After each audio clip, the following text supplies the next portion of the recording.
Want to create cool lyric videos that automatically sync with your music like this?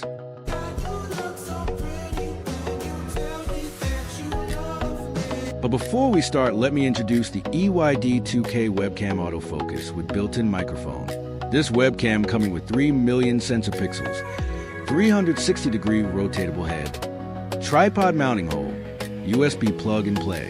It's perfect for streamers, content creators, or online meetings, especially if you're looking for budget-friendly equipment with solid quality. Check the yellow cart for ordering and more information. Now, let's get into the tutorial. First, add a photo or video into your timeline.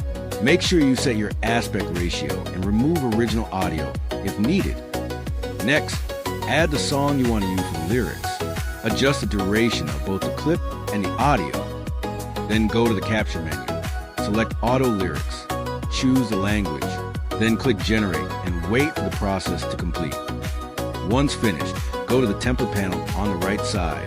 Here you can customize font style, text size, color, and animation. Then press play to preview the result. Great! You've successfully created a professional lyric video using CapCut Desktop. In the next video, we'll explore more editing techniques to level up your content. Make sure to like, comment, follow, or subscribe so you don't miss the next tutorial. Thanks for watching, and see you in the next video.